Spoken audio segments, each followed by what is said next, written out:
castelo forte é o nosso Deus. Nós vamos abrir na carta de Tiago, no capítulo 2, versos 14 a 17. Tiago 2, 14 a 17.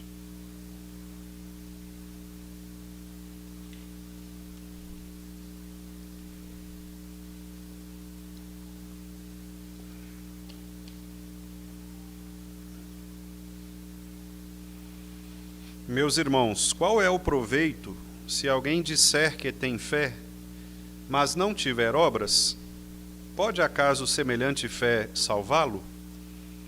Se um irmão ou uma irmã estiverem carecidos de roupa e necessitados do alimento cotidiano, e qualquer dentre vós lhes disser, ide em paz, aquecei-vos e fartai-vos, sem, contudo, lhes dar o necessário para o corpo, qual é o proveito disso? Assim também a fé, se não tiver obras, por si só está morta. Nós vamos ficar nesse trecho, né?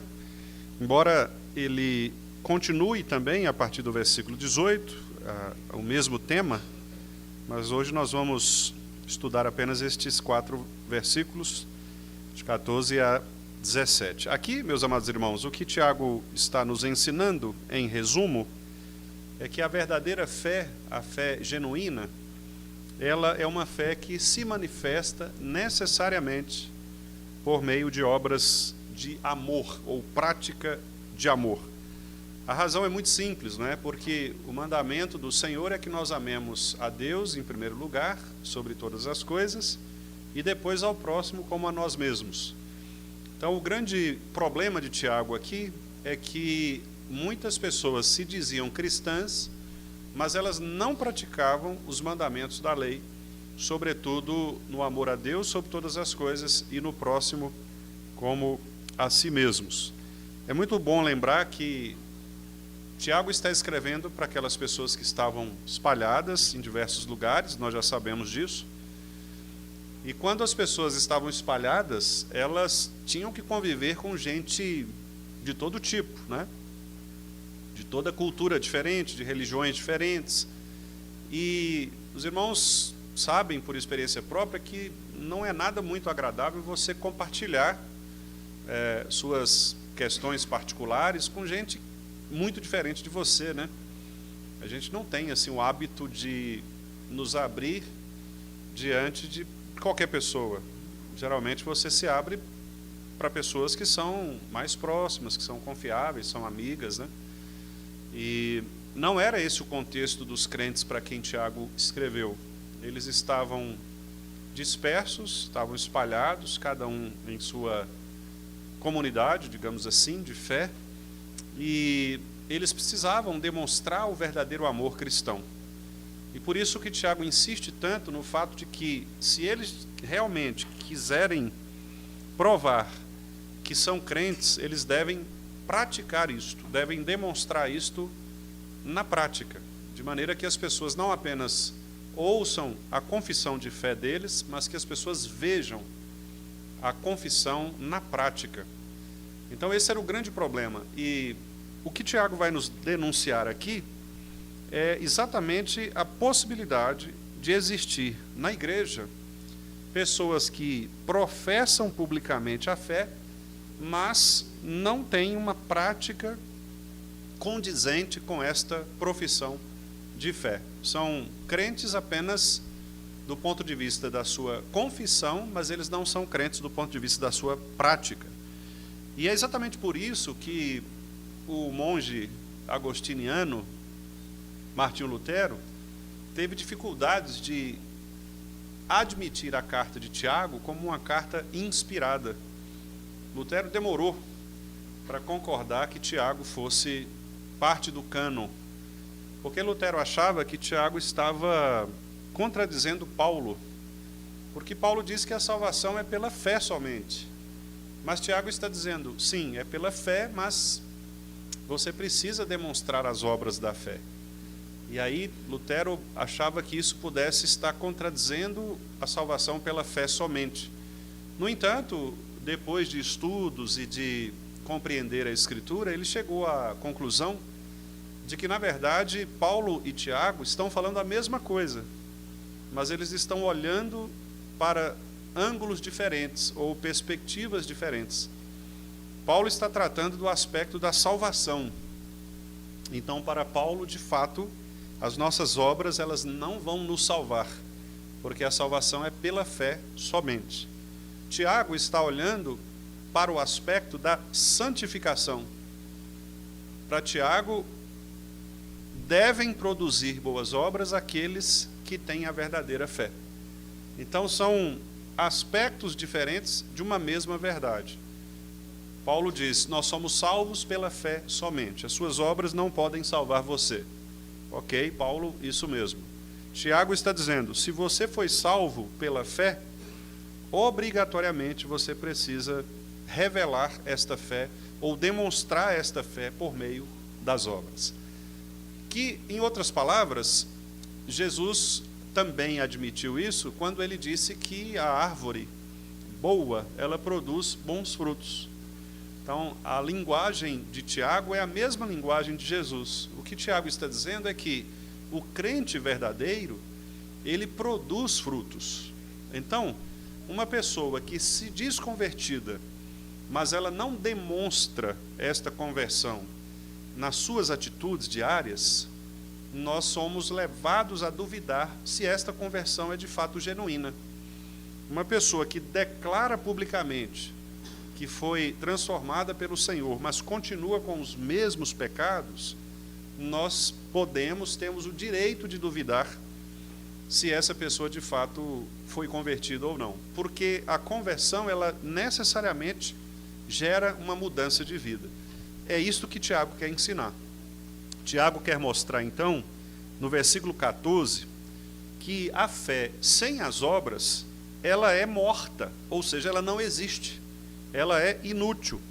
E por isso ele faz essa pergunta, que é uma pergunta muito interessante, que nos leva à reflexão, quando ele diz, meus irmãos, qual é o proveito se alguém disser, veja que aqui Tiago aponta para o fato de as pessoas falarem, não é? As pessoas dizem, elas dizem, eu tenho fé, mas você olha para a vida dessa pessoa e ela não tem obras, ou seja, ela não tem frutos.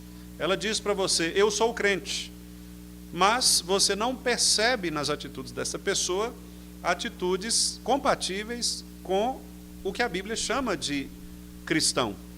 Então, Tiago está dizendo, que proveito tem de alguém declarar que é crente se as suas obras não demonstram isso? Essa é a pergunta que Tiago faz no verso 14, a primeira parte. Ou seja, ele denuncia esta fé que é apenas uma fé verbal.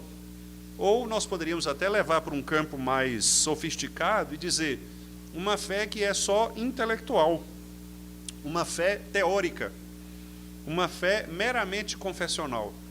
Quer dizer, o que seria isso? Seria, por exemplo, uma pessoa acreditar na doutrina reformada, por exemplo, nos símbolos de fé, na nossa teologia em geral, mas não praticar isto na sua vida comum. É o que nós costumamos chamar de teologia de gabinete. São aquelas pessoas que professam, confessam, elas admitem, mas na prática elas não vivem esta vida reformada ou transformada conforme o Evangelho. É uma fé apenas intelectual, é uma fé apenas teórica, é uma fé que não tem uma aplicação prática, uma expressão prática no dia a dia. E então Tiago faz uma segunda pergunta, e esta pergunta é mais profunda do que a primeira, porque ele diz assim, pode essa fé salvar essa pessoa? Pode, acaso, semelhante fé, quer dizer, esta fé teórica, intelectual, meramente confessional, pode essa fé salvar a pessoa? Então, ele nos leva para uma pergunta ainda mais profunda, e esta pergunta vai nos levar à conclusão de que a resposta é não. Uma fé teórica, intelectual, meramente confessional, mas sem frutos visíveis, é uma fé que não salva. É a fé que até mesmo os demônios têm. Tiago vai dizer isso, os irmãos sabem, que ele diz, olha, este tipo de fé até os demônios têm. Eles creem na existência de Deus. Mas, obviamente, os demônios não são salvos, porque eles creem, eles confessam a existência de Deus. Os demônios não negam a existência de Deus. Os demônios, nesse ponto, têm mais fé do que os próprios ateus, né? Porque os demônios sabem na prática que Deus existe. Porque eles sabem disso. Mas Tiago diz, esta fé não pode salvar vocês. Então, meus irmãos, num primeiro momento, nós já podemos colocar a nossa teologia em questão, né? Ou questionar a nossa teologia, exatamente nos perguntando se a nossa confissão de fé, ela é uma confissão de fé que nos leva a uma atitude prática de vida, ou é apenas uma confissão de fé teórica.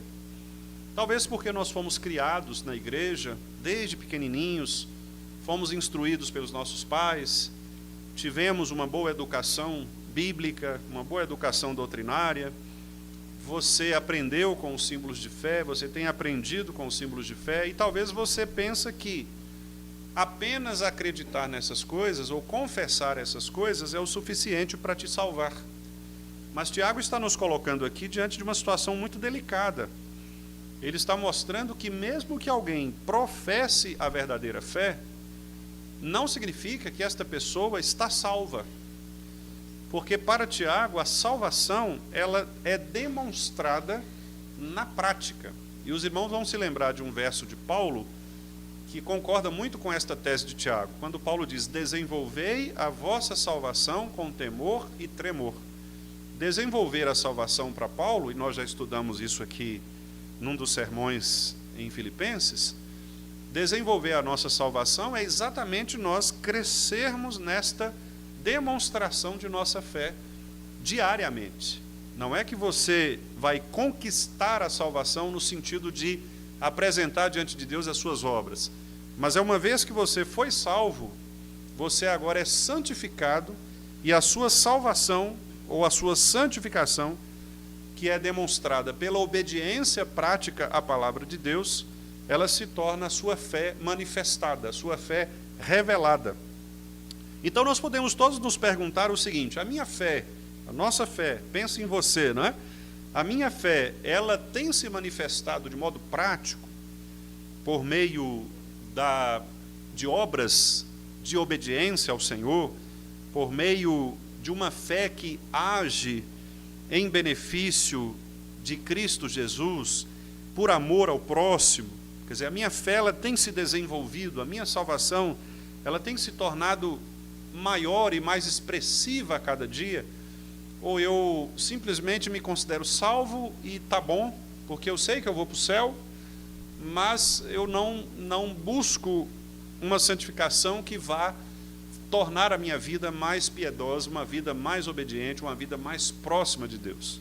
É muito fácil da gente ilustrar isso, e todo mundo sabe de situações em que as pessoas elas estão há muitos anos na igreja, ou você conhece alguém que é crente há muitos anos, e aquela pessoa às vezes continua com os mesmos pecados, com os mesmos problemas, com as mesmas dúvidas. Se viesse um pastor daqueles que fazem apelo para a pessoa vir à frente, ela vai vir à frente todos os domingos. Eu já vi isso acontecer, não é? Já fui em algumas igrejas que os pastores faziam apelo, e toda vez que o pastor dizia, olha, vem aqui que eu vou orar, a pessoa ia lá e apresentava para o apelo. Quer dizer, essa pessoa nunca muda. Não há uma graça que restaura a vida desta pessoa. Por que os problemas são os mesmos, os pecados são os mesmos? Está faltando alguma coisa aí, que é o desenvolvimento da salvação, que é o que Tiago está dizendo. Às vezes essa pessoa ela está professando uma fé apenas teórica, quer dizer, ela acredita nas coisas de verdade, mas esta fé é apenas uma fé intelectual, não é uma fé verdadeira, genuína, que transforma o coração a ponto de fazer com que essa pessoa tenha uma atitude radical em relação ao pecado, ou seja, deixar de pecar, que é o arrepender-se do pecado, e passar a praticar aquilo que é obediência ao Senhor. Uma das maiores demonstrações, meus irmãos, se não a mais importante, de uma fé genuína, de uma fé verdadeira, é a transformação pelo arrependimento. Uma pessoa que não se arrepende e que você não percebe na vida dela arrependimento, é uma pessoa que nós duvidamos da conversão dela. Porque a marca principal de uma fé desenvolvida ou madura é a conversão, é o arrependimento. É aquela pessoa que tinha determinado pecado, mas ela luta contra aquele pecado. E não estou dizendo que esse pecado não possa vir a ser cometido outras vezes. Sim, às vezes nós temos alguns pecados contra os quais nós lutamos sempre, continuamente. Mas a fé verdadeira e o arrependimento genuíno promovem na gente um desejo, uma luta contra esse pecado, contínua. A pessoa ela não se torna confortável com aquele pecado. E eu não sei se alguns irmãos já ouviram, mas há casos de a pessoa dizer, não, eu sou assim mesmo, eu não mudo. Eu nasci assim, fui criado assim, é o meu jeito. Ora, mas se é o seu jeito e o seu jeito é pecaminoso, tem algum problema aí. A graça precisa restaurar este seu jeito pecaminoso. Alguém que era irado, ele precisa deixar de ser irado, ele precisa se tornar longânimo. Alguém que era rebelde contra as coisas de Deus, ele precisa se tornar manso. A conversão, ela muda. E nós não estamos falando aqui de temperamentos. Nós estamos falando aqui de uma transformação radical do coração. Não existe essa de que, o meu temperamento é este. Não existe isso. Deus transforma o coração. E esse coração transformado vai transformar o seu temperamento. Então, não é o temperamento que determina o que você faz, é o seu coração. É o coração irado que faz você se tornar uma pessoa irada. Então, se você transforma o coração, se Cristo de fato muda a sede do coração, as outras coisas vão ser mudadas. Então, prestem bem atenção nas perguntas de Tiago. Que proveito tem se você disser que tem fé, mas não demonstrar esta fé com frutos de arrependimento? Pode essa fé salvar você? Não. A resposta que Tiago nos leva a dizer é não. Tiago, de fato, se eu depender desta fé apenas intelectual, apenas uma fé que confessa, mas que não vive na prática, essa fé não pode me salvar. E aí Tiago entra num exemplo muito interessante. Ele usa aqui a ilustração de uma pessoa necessitada, um irmão, uma irmã, não é? Ele inclusive diz um irmão ou uma irmã, quer dizer, independentemente do sexo aqui, se é homem, se é mulher. Interessantemente que naquela época, né, os irmãos sabem, falar de mulheres era mais difícil do que hoje, porque naquela época as mulheres elas eram mesmo desprezadas por causa de uma cultura muito patriarcal, e era fruto da época, né? Não se pensava nessas coisas que hoje existem por aí, como feminismo, como machismo, nada disso, mas era apenas fruto da cultura, não é? A cultura era assim. Os homens tinham certas representações na sociedade que as mulheres não tinham. E por isso, ao invés de acusar os apóstolos e o próprio Jesus de ser machista, por muitas vezes direcionar suas repreensões às mulheres, como, por exemplo, Paulo dizer que a mulher precisa ficar em silêncio, perguntar ao marido, etc., ao invés de acusá-los de machismo, a crítica deveria fazer o contrário. Porque naquela época, falar a respeito de mulheres era uma agressão à sociedade. E o Novo Testamento faz isso de maneira muito tranquila. Jesus conversa com uma mulher no poço, Jesus tira demônios de uma mulher, Jesus nasce do ventre de uma mulher, Jesus convive com mulheres. Ou seja, o cristianismo mostra que a mulher é tão importante do ponto de vista da dignidade espiritual quanto o homem. E Tiago diz, se um irmão ou irmã, porque pode ser mulher também, você não vai desprezar a outra pessoa pelo fato de ela ser uma mulher. Ela é imagem e semelhança de Deus e possui a mesma dignidade de um homem.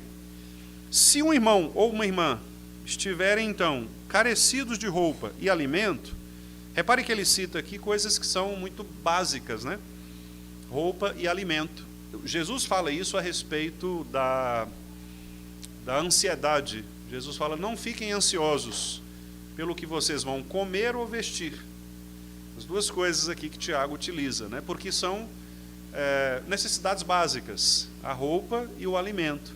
Tiago fala, olha, se tiver alguém próximo a você, um irmão ou irmã, seja homem, seja mulher, que esteja precisando de roupa ou precisando de alimento, quer dizer, de coisas básicas, não é? E alguém disser assim para ela, olha, vá em paz, eu vou orar por você, mas não ajudar essa pessoa, na prática, existe um grande problema aí. Existe um grande problema. Essa é a questão de Tiago. Ele vai mostrar aqui, irmãos, um exemplo muito direto, muito realista, de coisas que aconteciam naquela época e que acontecem hoje. Ou seja, a possibilidade de haver dentro da igreja pessoas com necessidades básicas. Especialmente em países, em lugares, em bairros, em comunidades que existem esse tipo de pessoas. Pessoas que precisam de ajuda, que não têm muitas vezes o alimento, não têm roupa para se vestir. E Tiago está condenando aqui uma religiosidade vazia. Porque, meus irmãos, não tem coisa mais fácil do que você demonstrar piedade, demonstrar mansidão. Os mais novos aqui sabem porque assistem, os mais velhos talvez porque já ouviram, mas tem uma personagem no cinema muito legal que ilustra muito bem isso. O Gato de Botas, do Shrek. O Gato de Botas, um gatinho bonitinho, ele é espanhol, né? E ele, quando ele quer uma coisa, ele faz uma carinha assim, bem carente, sabe? E o bichinho é complicado, porque ele é lutador de espada, né? Ele é bravo. Só que quando ele quer alguma coisa, ele faz um movimento todo dengoso, o olhinho assim começa a lacrimejar. É muito bonitinho, né? A figura do gato de botas. Tem crente gato de botas. Tem crente que é o cara da espada, que está doido para te... Mas quando quer demonstrar alguma coisa, ele faz aquela carinha de piedoso, chora, sofre, faz uma vozinha de manso, meu irmão, estou sofrendo. Mas ali é só para conquistar o que a pessoa quer. Tiago está dizendo que essas pessoas, em geral, elas ouvem a carência do próximo. Então, ela ouve esse irmão ou essa irmã que está necessitado de roupa, de alimento, ouve essa pessoa e ela fala assim, Gabi, tá bom, minha irmã, olha, eu vou orar por você, vai em paz, minha irmã, vem aqui, vou te dar um abraço apertado, eu vou orar por você. Eu me lembro da história da minha avó, Bruno. Minha avó contava que quando tinha um pastor americano, isso há anos, lá em Montes Claros, esse pastor, ela contava isso para a gente, né, como ilustração. Ela dizia que certa vez ele estava na porta da igreja, cumprimentando os irmãos ali na saída do culto, e passou um morador de rua, seu Vianel, um morador de rua, e aí esse morador de rua chegou para ele, puxou o paletó assim, né, e falou, pastor, eu estou com fome, o senhor me arruma alguma comida, alguma coisa assim. Aí ele estava conversando assim, enfiou a mão no bolso, pegou um folheto, naquela época era muito comum, né, os folhetos, e entregou para o mendigo assim. Aí ele foi, embolou o papel e colocou de novo no bolso dele e falou assim, não, obrigado, eu não como papel não. Né? Quer dizer, a minha avó contava essa história e eu era pequeno, criança, quando ouvi ela falar sobre isso, e me impactou muito, porque de fato é assim, né? Às vezes a pessoa chega para você com uma necessidade real e você quer demonstrar uma espiritualidade, dizer, não, vá em paz, eu vou orar por você. Mas ele não quer que você ore por ele. Ele quer que você pague a conta de luz, que vai cortar. Ele quer que você dê um calçado para o filho dele, porque o filho dele não tem um calçado para ir para a escola. Ele quer que você compre uma cesta básica. Ele quer que você ajude a colocar a telha na casa, porque quando chove está fazendo uma cachoeira lá dentro da casa e a pessoa não tem condições. Então, são questões práticas. questões práticas. E nós não estamos falando aqui de ação social, não é? Não vamos confundir isso com justiça social, com ação social, nada disso. Nós estamos falando de uma demonstração honesta, sincera, generosa, amorosa, compassiva, de crentes que percebem a necessidade do outro e agem em benefício do outro. Então, Tiago está condenando aqui essa fé que ele chama aqui de inútil. Ele chama de uma fé vazia. Olha só, a pessoa lá no versículo 16 diz assim: vai em paz, aquecei-vos, fartai-vos. Como que ela vai se aquecer se ela não tem a roupa? Como que ela vai se fartar se ela não tem o alimento?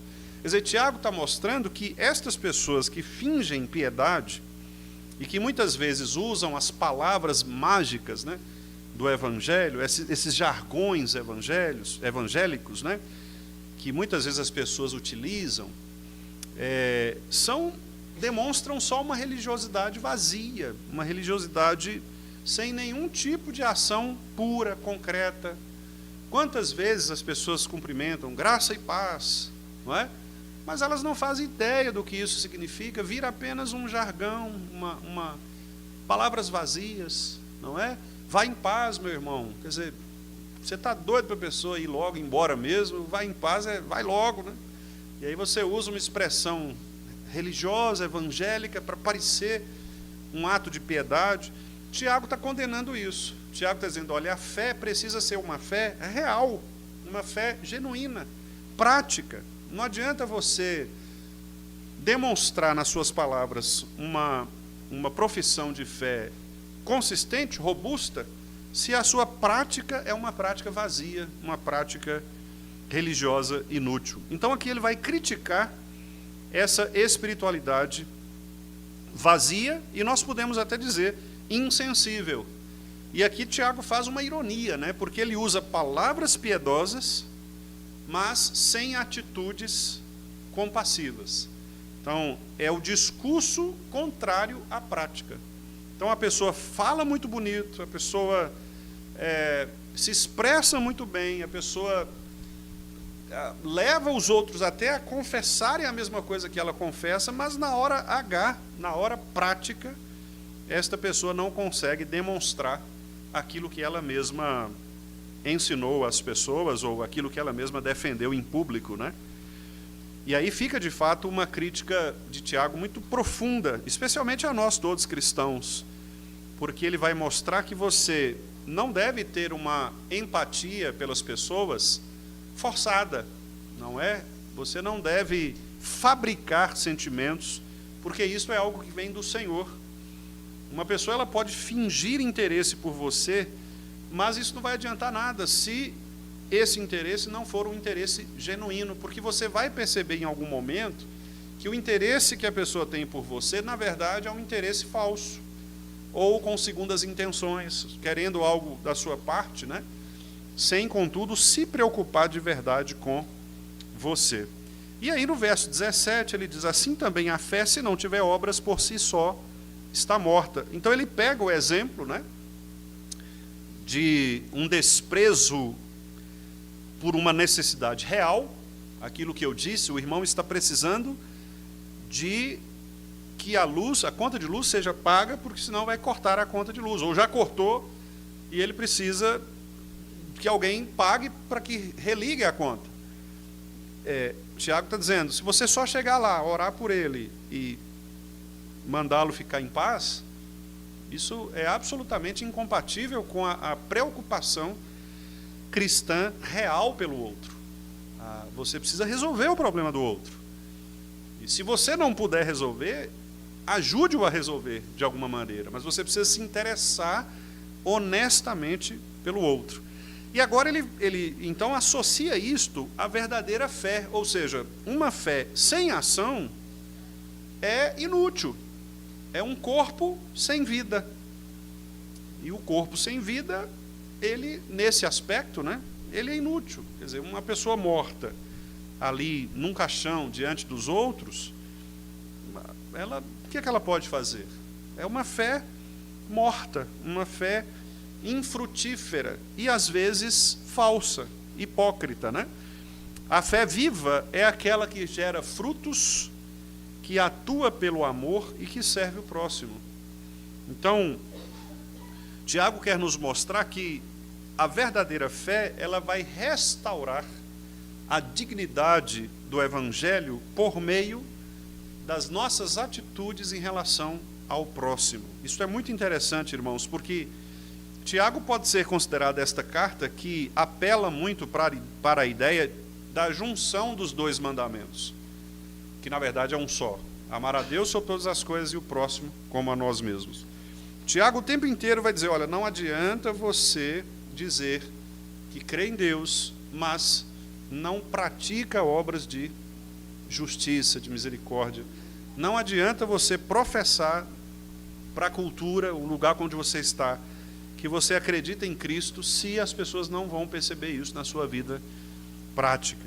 Então a grande questão aqui é: a minha fé, ela está viva a ponto de as pessoas perceberem que eu sou de fato alguém transformado por este Evangelho? E Tiago nos desafia de tal maneira que ele nos coloca diante de uma situação difícil, delicada, porque ele está dizendo: olha, a maneira mais evidente de você demonstrar que a sua fé é viva é se preocupando com o outro, é se preocupando com a necessidade do outro. Quer dizer, quando você está numa comunidade cristã, que você pensa apenas no seu próprio conforto, mas você não pensa nas necessidades do outro, você não está praticando o genuíno Evangelho conforme Tiago nos orienta.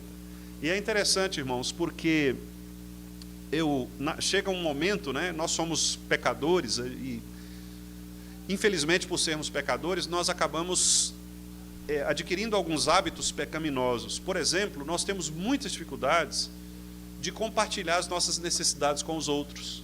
Os irmãos já perceberam isso? Porque, em geral, quando você compartilha a necessidade, a pessoa, ao invés de te ajudar, ela vai usar aquilo contra você. Ou, às vezes, vai fazer fofoca com o seu nome.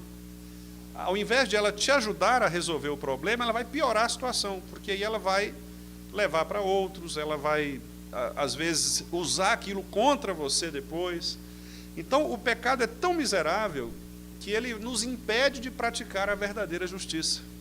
Porque o ideal de Tiago é que nós pudéssemos confiar uns nos outros de tal maneira que nós pudéssemos, sim, nos abrir em relação às nossas necessidades, para que outros irmãos pudessem nos ajudar. E nós, por nossa vez, pudéssemos também ajudar aos demais. Imagine uma comunidade cristã assim, que você tivesse liberdade de apresentar a sua necessidade aos irmãos e eles entenderem isto e praticarem este exercício de ajudarem você nesta necessidade. Este é um ponto muito interessante. E o Novo Testamento mostra isso, e era assim que acontecia. Quando o texto de Atos diz que eles tinham tudo em comum, que eles iam de casa em casa, o texto quer mostrar isso. O texto ali não está ensinando nada de comunismo, de socialismo, não é uma filosofia política, de divisão de bens, nada disso. O que o texto quer ensinar é que os crentes se preocupavam uns com os outros, porque eles se abriam entre si, eles estavam sendo perseguidos, e eles só tinham eles. Eles não tinham como confiar no imperador romano, não tinham como confiar nos sacerdotes judaicos, porque todos eles eram perigos, representavam perigos. A quem eles iriam recorrer? A família da fé. Por isso que Paulo diz aos Gálatas que nós devemos nos preocupar com todas as pessoas, aí ele diz, mas especialmente os da família da fé.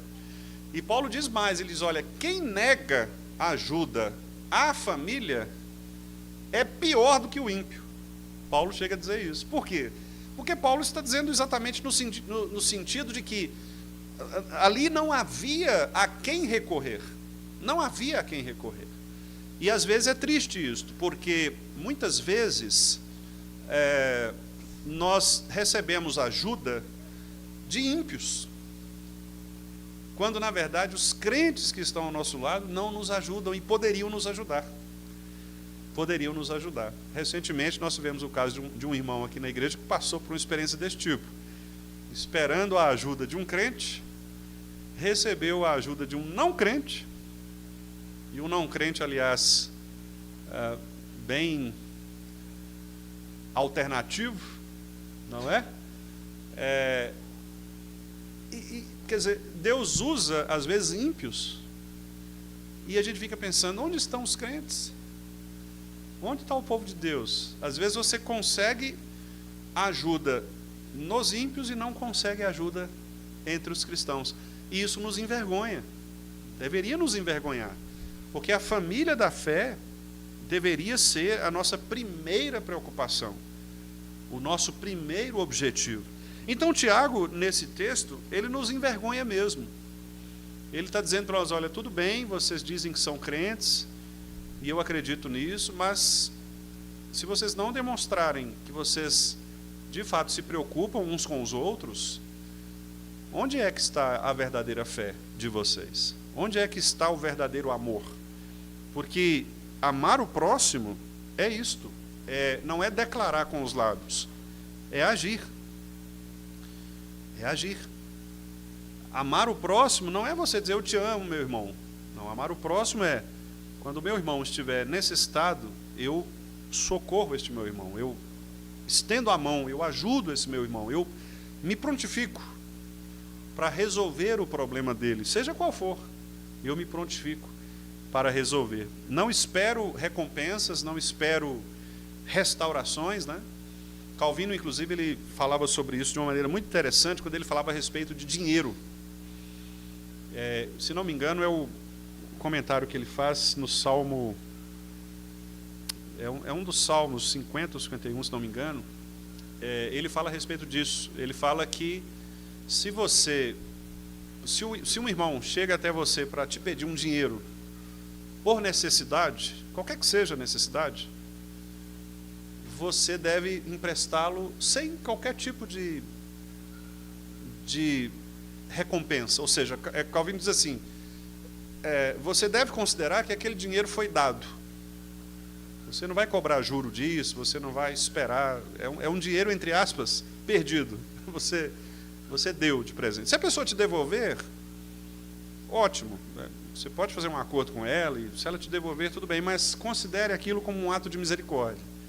Agora, se a pessoa vem te pedir um dinheiro, por exemplo, para fazer um investimento, do tipo assim, ela quer abrir um negócio, um comércio, e ela vem te pedir um dinheiro e você empresta para que ela possa capitalizar, Aí Calvino diz, bom, nesse caso você pode cobrar de volta, porque não é uma necessidade, é uma situação de investimento, e que a pessoa vai ter retorno em relação a isso. É muito interessante essa abordagem financeira, né, dos calvinistas. Os puritanos praticavam muito isso. Os puritanos, eles tinham uma leitura do dinheiro muito interessante. Eles usavam esses atos de misericórdia, né, e eles sempre separavam, além do dízimo, valores que eles podiam doar para atos de caridade, de misericórdia, de generosidade. Então, eles escolhiam pessoas e, às vezes, doavam recursos, né? É muito interessante isso. A Bíblia nos ensina mesmo a não nos apegarmos, né, a estas questões materiais. Então, Tiago está nos ensinando que a palavra de Deus, ela estando no nosso coração, sendo viva no nosso coração, ela deve produzir uma fé viva também. Uma fé que vai provocar em nós uma vida religiosa prática e não apenas uma vida religiosa intelectual. Conhecer, meus irmãos, a Escritura e a nossa teologia é fundamental, porque sem o conhecimento nós não vamos chegar a lugar algum. Mas este conhecimento, sem a genuína fé, é um conhecimento inútil. Quando nós ensinamos teologia, ensinamos a palavra de Deus, ensinamos a doutrina, o que nós desejamos é que isto tenha um reflexo prático na nossa vida. Não que simplesmente isso fique na nossa cabeça. Não é decorar os termos da teologia, do catecismo, da Bíblia, mas é praticá-los, é saber para praticá-los. Exatamente aquilo que o salmista diz, guardo no coração as tuas palavras para não pecar contra ti. Ou seja, quando a tentação vier, eu tenho a maturidade, eu tenho a palavra no coração para rejeitar esta tentação. Se eu não tiver o conhecimento, muito dificilmente eu vou conseguir resistir. Aliás, o profeta disse, né, Deus, por meio do profeta, o meu povo peca porque falta conhecimento a eles. Então, o conhecimento é fundamental, mas um conhecimento vivo, um conhecimento relacional, não um conhecimento teórico, acadêmico, um conhecimento de gabinete, de quantos livros eu li, de quantos catecismos eu sei de cor, de quantas perguntas do catecismo eu decorei, não. A nossa teologia precisa ser uma teologia prática. A teologia deve me levar a uma vida prática, a uma vida restaurada. E todos os dias eu preciso comparar a minha confissão com a minha prática. Por isso é que Tiago, então, nos diz aqui neste texto: existe proveito nisso? Em nós simplesmente dissermos, se nós dissermos, ou dizermos às pessoas, ou falarmos às pessoas que temos fé, se não praticamos isto? Não, não há proveito algum. Deus nos abençoe, meus irmãos, para que, à medida no nosso aprendizado, não é?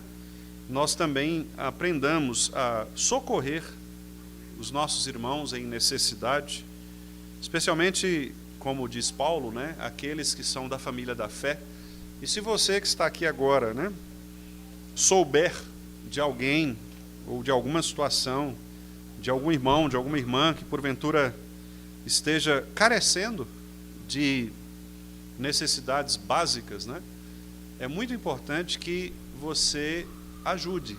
E se você não puder ajudar, procure aquele que pode ajudar, né? Procure a junta diaconal da nossa igreja, procure o nosso conselho, porque nós não queremos, não desejamos que no nosso meio, na nossa família, haja irmãos com necessidades. É exatamente isso que nós aprendemos na Escritura. Os irmãos iam de casa em casa, compartilhando a fé, compartilhando o culto, e eles tinham tudo em comum. Quer dizer, eles se amavam de tal maneira, de não permitir que houvesse irmãos carecendo de necessidades fundamentais, necessidades básicas. Então é muito importante que nós não só oremos, mas, sobretudo, que nós também possamos agir nestas situações de carências.